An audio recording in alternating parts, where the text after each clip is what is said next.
Bismillahirrahmanirrahim. The topic of today's discussion is teratogens. Teratogens most susceptible 3rd to 8 week of development के अंदर होते हैं. Embryonic period हम कहते हैं. Organogenesis होती है. Before 3rd week all और नन इफेक्ट आता है. After 8 week growth और function affected हो जाते हैं.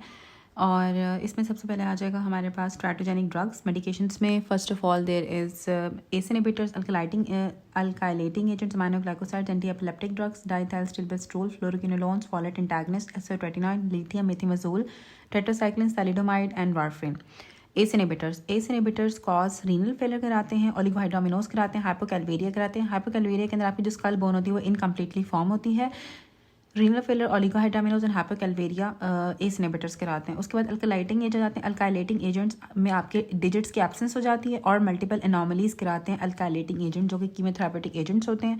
अमाइनोग्लाइकोसाइड्स ऑटोटॉक्सिसिटी कराते हैं. इसका mnemonic mean guy hit the baby in the year के जो अमाइनोग्लाइकोसाइड्स होते हैं वो आपके ईयर को अफेक्ट करते हैं, ऑटोटॉक्सिक होते हैं. एंटी एपिलेप्टिक ड्रग्स आपकी न्यूरल ट्यूब डिफेक्ट्स कराती हैं, कार्डिक डिफेक्ट्स कराती हैं, क्लेफ्ट पैलेट कराती हैं और स्केलेटन एब्नॉर्मलिटीज़ कराती हैं जिसमें आपको फेलिंग्स या नेल का हाइपोप्लेजिया हो जाता है और फेस की डिसमॉर्फिज्म डेवलप हो जाती है एंटी एपिलेप्टिक ड्रग से. High dose folate supplementation recommended होती है जो एंटी एपिलेप्टिक ड्रग्स ले रहे होते हैं. तो most commonly valproate, carbamazepine, phenytoin, फिनोबार्बिटोल. ज़्यादातर वो एंटी एपिलेप्टिक ड्रग्स जो कि हमारे पास एनटीटीज़, कार्डिक डिफेक्ट्स, क्लेफ्ट पैलेट कराती हैं, स्केलेटन एब्नॉर्मलिटीज़ कराती हैं जिसमें आपकी फेलिंग्स और नेल्स का हाइपोप्लेजिया और फेशियल डिसमॉर्फिज्म कराती हैं. उसमें आपकी वैल्प्रोएट आती है, कार्बामेज़ेपिन आती है, फेनेटोइन आती है और फिनोबार्बिटोल आती है. Phenytoin, फिनोबार्बिटोल, carbamazepine, valproate. डाइथाइलस्टिल्बेस्ट्रोल जो होता है विजाइनल क्लियर सेल कार्सिनोमा कराता है, कॉन्जेनिटल मुलेरियल एबनॉर्मलीज भी कराता है. विजाइना का कैंसर कराता है जिसमें आपका क्लियर सेल एडिनो कार्सिनोमा आता है और साथ आपके कॉन्जेनिटल मुलेरियल एनॉर्मलीज कराता है. फ्लोरोक्विनोलोन्स आपके कार्टिलेज को डैमेज कर देती हैं. फ्लोरोक्विनोलोन्स एंटीबायोटिक्स कार्टिलेज डैमेज करती हैं. Folate antagonist neural tube defects कराते हैं जिसमें आपकी एंटी एपिलेप्टिक्स आती हैं, ट्राइमेथोप्रिम आती है और मेथोट्रेक्सेट आती हैं. Anti epileptics, trimethoprim and methotrexate all are folate antagonist होती हैं और ये न्यूरल ट्यूब डिफेक्ट्स कराती हैं. आइसोट्रेटिनोइन आपकी क्रेनियोफेशियल और थाइमिक डिफेक्ट्स कराती है. क्रेनियोफेशियल के अंदर आपको माइक्रोशिया कराती है, डिसमॉर्फिज्म कराती है और सीएनएस और कार्डिक और थाइमिक डिफेक्ट्स कराती है. आपके सेंट्रल नर्वस सिस्टम को भी अफेक्ट करती है, हार्ट को भी अफेक्ट करती है, थाइमस को भी अफेक्ट करती है और आपके क्रेनियोफेशियल एब्नॉर्मलिटीज़ कराती है जो आइसोट्रेटिनोइन होती है. कॉन्ट्रासेप्शन मैंडेटरी होती है. जो पेशेंट्स आइसोट्रेटिनोइन ले रहे होते हैं उनके अंदर आप जो है वो लाजमी कॉन्ट्रासेप्शन कराते हो. लिथियम एब्स्टेन एनॉमली कराती है. मेथिमाजोल आपके एप्लेजिया क्यूटिस कॉन्जेनिटा कराती है जिसमें आपके स्किन की कॉन्जेनिटल एब्सेंस हो जाती है पर्टिकुलरली स्कैल्प के ऊपर. ओके जो मेथिमाजोल होती है वो एप्लेजिया क्यूटिस कॉन्जेनिटा कराती है जिसमें आपकी कॉन्जेनिटल एब्सेंस हो जाती है आपके स्किन की स्कैल्प पे. टेट्रासाइक्लिन्स आपकी टीथ की डिस्कलरेशन कराती हैं और साथ आपकी बोन ग्रोथ को भी इनहिबिट करती हैं. इसका निमोनिक है टीथ्रासाइक्लिन्स. ये आपकी टीथ को अफेक्ट करती है, टीथ की डिस्कलरेशन कराती है, साथ आपकी बोन ग्रोथ को इनहिबिट करती है. जो आपकी थैलिडोमाइड होती है लिम्ब डिफेक्ट्स कराती है, फोकोमिलिया कराती है, माइक्रोमिलिया कराती है और फ्लिपर लिम्स कराती है. लिम्ब डिफेक्ट्स कराती है, फोकोमिलिया कराती है, माइक्रोमिलिया कराती है और फ्लिपर लिम्स कराती है. Limb defects with thalidomide, limb defects with thalidomide, ठीक है. लिम्ब डिफेक्ट्स कराती है विद थैलिडोमाइड. जो थैलिडोमाइड होगी वो आपके लिम्ब को डिफेक्ट्स कराती है. इसमें फोकोमिलिया आता है, माइक्रोमिलिया आता है and then is flipper limbs. Warfarin bone and cartilage deformities कराती है जिसमें आपके स्टिपल एपिफिसिस है, नेजल एंड लिम्ब हाइपोप्लेजिया है, ऑप्टिक नर्व की एट्रॉफी है, फीटल सेरेब्रल हेमरेज होता है. बोन और कार्टिलेज की deformities, nerve optic nerve atrophy and foetal and cerebral haemorrhage. Do not wage warfarin on the baby, keep it healthy with the heparin. बच्चों में हम heparin दे सकते हैं क्योंकि प्लेसेंटा को क्रॉस नहीं करती है, बट आप वारफिन नहीं दोगे. सब्सटेंस यूज़ में अल्कोहल, कोकेन एंड स्मोकिंग आता है. अल्कोहल में फीटल अल्कोहल सिंड्रोम गिराता आता है.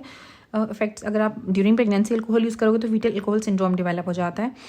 कोकेन की वजह से लो बर्थ वेट होता है, प्रीटर्म बर्थ होती है, इंटरट्राइन ग्रोथ रिटार्डेशन हो जाती है, प्लेसेंटा की एब्रप्शन हो जाती है. कोकेन आपकी वेजो कंस्ट्रक्शन कराती है जिसकी वजह से आपका लो बर्थ वेट हो जाता है, प्रीटर्म बर्थ हो सकती है, IUGR हो सकता है, प्लेसेंटा की एब्रप्शन हो सकती है. स्मोकिंग की वजह से भी लो बर्थ वेट होता है. Leading cause in the develop countries के अंदर स्मोकिंग की वजह से लो बर्थ वेट होगा इन्फेंट का, प्रीटर्म लेबर हो जाती है, प्लेसेंटल प्रॉब्लम्स हो सकती हैं, IUGR हो सकता है, SIDS हो सकता है, ADHD हो सकता है. निकोटीन आपकी ये भी वेजो कंस्ट्रक्शन कराती है और जो कार्बन मोनोऑक्साइड होती है वो इम्पेयर्ड कर देती है ऑक्सीजन की डिलीवरी को. देन अदर्स में आपके आयोडीन लैक या एक्सेस आता है. अगर आयोडीन की लैक होगी तो कॉन्जेनिटल हाइपोथायरॉइडिज्म डेवलप हो जाता है जिसे हम क्रेटिनिज्म कहते हैं या फिर कॉन्जेनिटल गॉइटर हो सकता है अगर आयोडीन बहुत ज़्यादा होगा.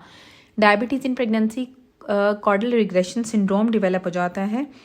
कार्डिक डिफेक्ट्स आते हैं, डायबिटीज़ इन प्रेगनेंसी अगर होगी तो cordial regression syndrome, cardiac defects में VSD डेवलप हो जाते हैं, न्यूरल ट्यूब डिफेक्ट्स हो सकते हैं, मैक्रोसोमिया, न्यूनेटल हाइपोग्लाइसीमिया डेवलप हो जाती है ड्यू टू आइल सेल हाइपरप्लेजिया। आइल सेल्स हाइपरप्लेजिया की वजह से न्यूनेटल हाइपोग्लाइसीमिया हो जाएगा, पॉलीसाइथीमिया हो जाता है, neonatal respiratory distress syndrome develop हो जाता है।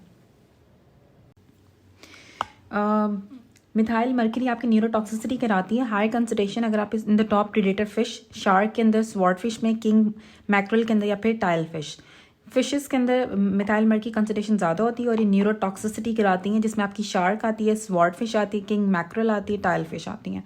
एक्सरेज की वजह से भी आपको माइक्रोकेफली डेवलप हो जाती है, इंटेलेक्चुअल डिसेबिलिटीज़ डेवलप हो जाती हैं, तो लेड शीडिंग करके आप एक्सरेज की रेज को हम कम करते हैं। माइक्रोकेफली कराती है, साथ इंटेलेक्चुअल डिसेबिलिटी कराती हैं। फीटल अल्कोहल सिंड्रोम ये लीडिंग प्रिवेंटेबल कॉज है इंटेलेक्चुअल डिसेबिलिटी की in the US, leading preventable cause है, इसको प्रिवेंट कर सकते। इंटेलेक्चुअल डिसेबिलिटी की ये प्रिवेंटेबल कॉज होती है फीटल अल्कोहल सिंड्रोम US के अंदर। जो न्यू बॉर्न होते हैं वो पेशेंट्स जो कि अल्कोहल कंज्यूम कर रहे होते हैं किसी भी स्टेज ऑफ प्रेगनेंसी के अंदर, उनके अंदर इंक्रीज इंसिडेंस हो जाता है कि कंजेनिटल एबनॉर्मलिटीज़ के चांसेस ज़्यादा हो जाते हैं, pre and post natal developmental delay हो जाता है, माइक्रोकेफली हो जाती है और फेशियल एबनॉर्मलिटीज़ आती हैं। फॉर एग्जाम्पल स्मूथ फिल्ट्रम हो जाता है, थिन वर्मिलियन बॉर्डर हो जाता है, स्मॉल पैल्पेब्रल फीचर्स होते हैं और लिम्ब की डिसलोकेशन हो सकती है, हार्ट इफेक्ट्स डेवलप हो जाते हैं, हार्ट लंग फिस्टूलास बन जाते हैं, हॉलन प्रोजन कैफली डेवलप हो जाती है जो कि मोर स्वेयर प्रेजेंटेशन होती है। और एक मैकेनिज्म ये क्या होता है, वन मैकेनिज्म इसका ये होता है कि इसमें इम्पेयर्ड माइग्रेशन हो जाती है आपके neuronal and the glial cells की। अब इसमें बेसिकली आपको pre and post natal developmental delay मिलता है जो कि ड्यूरिंग प्रेगनेंसी अल्कोहल ले रही होती हैं, उनमें माइक्रोकेफली डेवलप हो सकती है फीटस में, या फिर फेशियल एबनॉर्मलिटीज़ हो सकती है जिसमें आपके स्मूथ फिल्ट्रम हो जाता है, थिन वर्मिलियन बॉर्डर हो जाता है और स्मूथ फिल्ट्रम हो जाएगा, थिन वर्मिलियन बॉर्डर हो जाता है और साथ आपको स्मॉल पैल्पेब्रल फीचर्स मिलते हैं और लिम्ब डिसलोकेशन हो जाती है, हार्ट इफेक्ट्स आते हैं, हार्ट लंग फिस्टूला डेवलप हो जाता है, हॉलन प्रोजन कैफली भी हो सकती है। उसके बाद आता है neonatal abstinence syndrome. What is neonatal abstinence syndrome? इसमें कॉम्प्लेक्स डिसऑर्डर होता है जो आपके सेंट्रल नर्वस सिस्टम को, ऑटोनॉमिक नर्वस सिस्टम को और GI सिस्टम को इन्वॉल्व करता है। ये सेकेंडरी टू कोई ना कोई सब्सटेंस यूज़ आप कर रहे होगे। मोस्ट कॉमनली जो ओपियोइड्स यूज़ करते हैं ड्यूरिंग प्रेगनेंसी, उनके अंदर फीटल एब्स्टिनेंस सिंड्रोम डेवलप हो जाता है जो कि सेंट्रल नर्वस सिस्टम को, GI सिस्टम को, ANS को, ऑटोनॉमिक नर्वस सिस्टम को अफेक्ट करता है। यूनिवर्सल स्क्रीनिंग हम करते हैं सब्सटेंस यूज़ की रिकमेंडेड ऑल प्रेग्नेंट पेशेंट्स के अंदर। न्यूबॉर्न प्रेजेंट करते हैं अनकोऑर्डिनेटेड सक्लिंग रिफ्लेक्स के साथ, इरिटेबिलिटी होती है, हाई पिच क्राइंग होती है, ट्रेमर हो सकता है, टेकिपनिया होगा, हार्ट रेट रिस्पायरेटरी रेट ज़्यादा हो जाएगा, स्नीजिंग होगी उसके बार बार और ड्राई हो जाता है और पॉसिबली इनको सीजर्स भी डेवलप हो सकते हैं। ट्रीटमेंट में हम जब ओपिएट यूज़ की वजह से होते हैं, ओपिएट एंटागनिस्ट हम देंगे, मॉर्फिन देते हैं, ट्रीटमेंट फॉर ओपिएट यूज़ हम देते हैं, मेथाडोन देते हैं, मॉर्फिन देते हैं, ब्यूप्रीनॉर्फिन देते हैं। मॉर्फिन, ब्यूप्रीनॉर्फिन या मेथाडोन हम देते हैं। ये जो commonly opioids, most commonly opioids जो होते हैं ना, उनकी वजह से आपको डेवलप हो जाता है न्यूनेटल एब्स्टिनेंस सिंड्रोम, जिसमें पेशेंट को, बच्चा जो होगा उसको अनकोऑर्डिनेटेड उसके सक्लिंग रिफ्लेक्स होंगे, इरिटेबल होगा, हाई पिच क्राइंग होगी, ट्रेमर होगी, टेकिपनिया होगा, sneezing, diarrhoea and possibly seizures develop हो जाते हैं। ट्रीटमेंट में हम मेथाडोन देते हैं, मॉर्फिन देते हैं या फिर ब्यूप्रीनॉर्फिन देते हैं।